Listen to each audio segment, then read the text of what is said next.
Welcome back to Objective 2 in Chapter 5 of our 3B1 series. In this objective, we'll describe the code requirements for boiler pressure gauges, which will include attachment and locations. So again, referring to our ASME section 1, we can check out a regulation entitled PG 60.6, and this is where the bulk of what we need to be able to find about pressure gauges is going to be displayed and can also be asked on the exam. So the highlights of this regulation before we go through it is that first of all, the gauges must be fitted with a shut-off valve or a shut-off cock so that they may be isolated for changing them out on the fly, for example. Second, connected via a siphon. This is a pigtail siphon as they're commonly referred to. This protects the gauge by putting in a loop seal. Next, connection at least 6mm pipe size. So the size of the connection should be at least 6mm for the pressure gauge. And then finally, the gauge or the dial of the pressure gauge shouldn't be any less than 1.5 times the maximum allowable working pressure of the boiler or the pressure vessel upon which it's mounted. So, looking into your ASME section 1 then, if you check out PG 60.6, there's a couple of things throughout this regulation that I'd like you to be aware of. So, going through the reg, it says that each boiler shall have a pressure gauge so located so it's easily readable. Well, that makes sense because we note these pressures down as we're taking rounds. The pressure gauge shall be installed that it shall at all times indicate the pressure in the boiler. Again, we need to know that. Each steam boiler shall have the pressure gauge connected to the steam space or the water column or its steam connection. So first of all, that now gives us an option of where we can mount it. We can attach the pressure gauge to either the steam drum of the steam space, or we can connect it to the water column or the steam connection to the water column. Anywhere of that we can connect this to. Now, the first one that I want to expand upon a little bit is the one that I've indicated here with a red dot. And this states that a valve or cock shall be placed in the gauge connection adjacent to the gauge. And then an additional valve or cock may be located near the boiler, providing it is locked or sealed in the open position. Now, if we take a look at that idea behind that part of the regulation, this is what this is basically saying or meaning. So first of all, it permits the replacement of a pressure gauge whilst the boiler is in operation with having the isolation valve there. You can see that from the photograph here on the right hand side. If I wanted to change out that pressure gauge by isolating it there with the ball valve for isolation, I could simply change the gauge out and replace it with a new one whilst the boiler is in operation. It would not require me to shut the boiler down simply to change out a pressure gauge. Then the second part is that it permits the installation of a master test pressure gauge to verify the accuracy of the boiler pressure gauge. Now what we mean by that is that at certain times during operation and testing and commissioning, we can take off the standard pressure gauge that we would use during normal operations, and we could replace that with a calibrated gauge that's been calibrated and certified by an instrument technician. And we often do this, especially when conducting things like hydrostatic tests, where it's vitally important that we know for certain that we are achieving a certain pressure. Now, continuing on with that regulation, it also goes on to say that pressure gauges connected should be suitable for the maximum allowable working pressure. Well, that's fairly obvious. If the temperature, however, exceeds 208 degrees C, brass or copper piping shall not be used. So non-ferrous metals of brass and copper are only really suited to low pressure, low temperatures. So our connections are going to be carbon steel generally. Next, the connections to the boiler, except the siphon if used, shall not be less than 8mm. Now, as a note, in these brackets, I should say, of the regulation, DN8 stands for diameter nominal, which is French for nominal diameter of 8mm. The 1/4 is simply 1/4 inch. And the NPS stands for nominal pipe size. Don't get it confused with pipe threading terminology for National Pipe Straight. That's a different abbreviation. Okay, so where steel or wrought iron pipe tubing is used, however, it shall not be less than 13mm in the diameter. Now, the next part we want to mention is that the minimum size of a siphon, if it's used, shall be 6mm inside diameter. So let's talk about the actual pigtail siphon then. Here is a connection diagram between a pressure gauge, an isolation ball valve or a cock valve, and the actual pigtail siphon itself. Now what you can basically see is it is a looped piece of tubing that's going to connect our steam space, for example, or our line, to the pressure gauge. Now the reason why we have the pigtail siphon here is that we fill it full of, typically if we're measuring steam here of course, we fill it full of condensate and it provides a loop seal. Condensate will be a greater density than the steam, so the steam pressure will not displace the water. All it will do is to push that condensate up into the pressure gauge so that high temperature does not affect the pressure gauge and damage it. The gauges are designed to read pressure, not extremely high temperatures, and that's why we have a loop seal.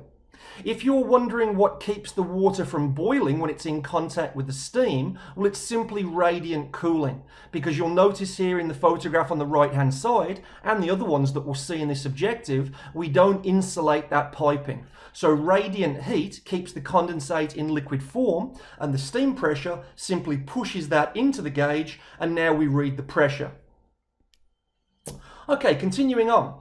The dial of the pressure gauge shall be graduated to approximately double the pressure at which the safety valve is set, but in no case less than 1.5 times this pressure. So the reasoning behind that last part is for a few reasons.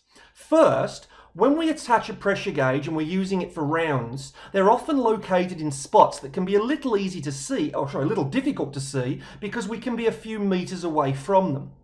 If we have a double graduated pressure gauge, then normal working pressure of the boiler is going to have the dial on our pressure gauge in the 12 o'clock position. If we now know this, simply by looking at it, we don't need to see the numbers, you could just see that the needle was in a direct 12 o'clock position and you would know it's working at, in this example, 300 kPa, for example. So that's one of the reasonings behind having double pressure. However, it also says that it's to have no less than 1.5 times the maximum allowable working pressure. So 2 times is recommended, but 1.5 is permitted by code. Now the reason why we can't go any less than 1.5 times the maximum allowable working pressure is simply because of when we conduct hydrostatic tests, we raise the pressure to 1.5 times the maximum allowable working pressure. So that's the reason for the minimum. And then the last reason here is, the reason why we recommend double graduated gauges is because these gauges work off devices inside of them called Borden tubes, which you would have learned about back in 4th class and 3A2 if you've done that one already. Now, a pressure gauge made from a Borden tube is most accurate when the needle is mid-span. So on this particular gauge shown here, it would be most accurate between the 200 and the 400 kPa range. So ideally, that's where we want to have our needle indicating our normal working pressure for our boiler. Okay, so let's just take a closer look here at this pigtail siphon. So we can see with the diagram here that's in figure 5 of your textbook, and then we have a photograph on the right hand side there to show it in some context, you can see the component parts of it. We have our isolation valve so that we can change out the pressure gauge. We have our pigtail siphon that's going to be filled with condensate, providing our loop seal, and that's going to protect our pressure gauge. And then you can see at the top here, we have an inspector's test connection.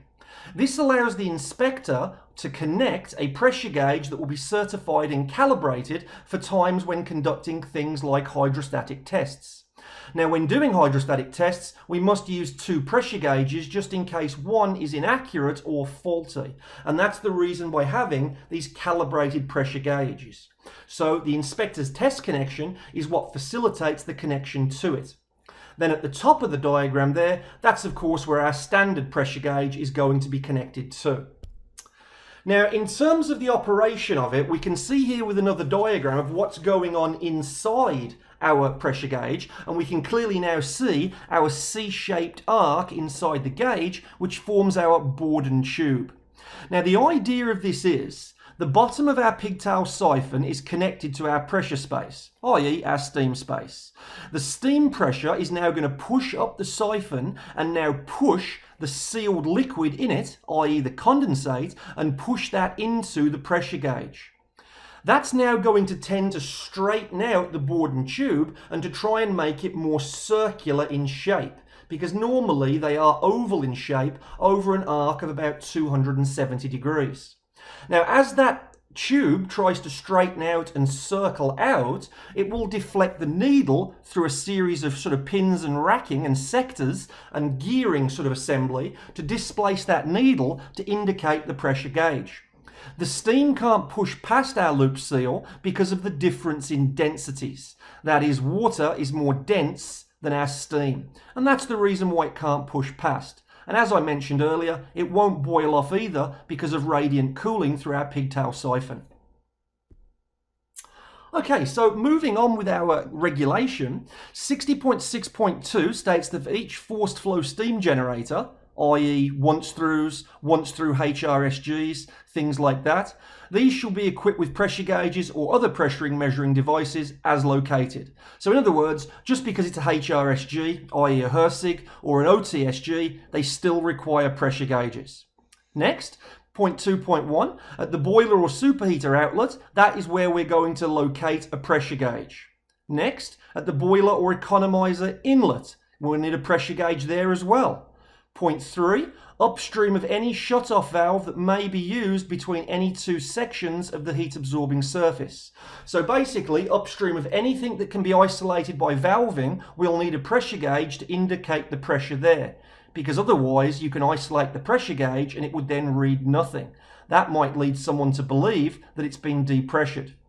Next, 0.3, oh sorry, so 60.6.3, each boiler should be provided with a valve connection of at least 8 millimeters. Common one to be asked that, for the exclusive purpose of attaching a test gauge. That's the boiler tester's gauge that will be calibrated and certified by an instrument technician. And then finally here, 6.4, each high temperature water boiler shall have a temperature gauge so located and connected also.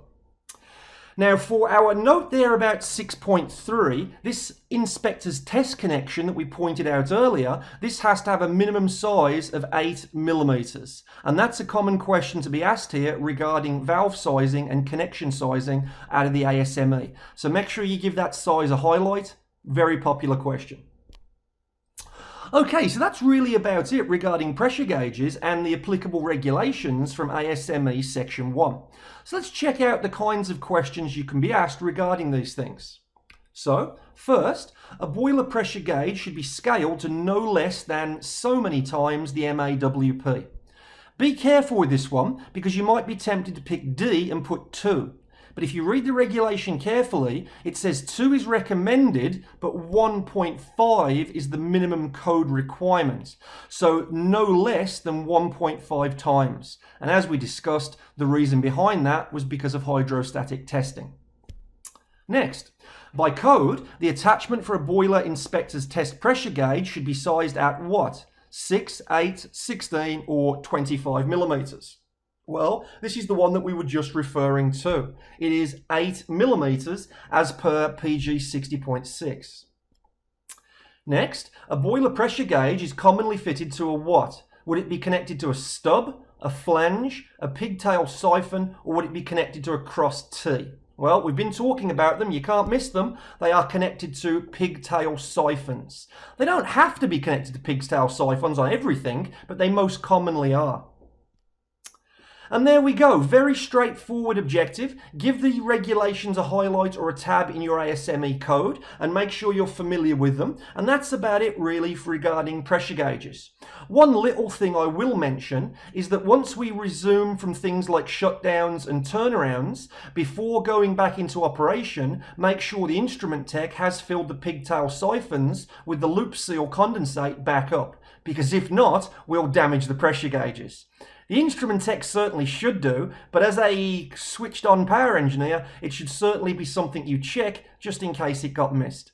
Okay then, so see you back whenever you're ready and we'll start on and look at objective 3 where we'll take a look at gauge glasses. So see you back soon.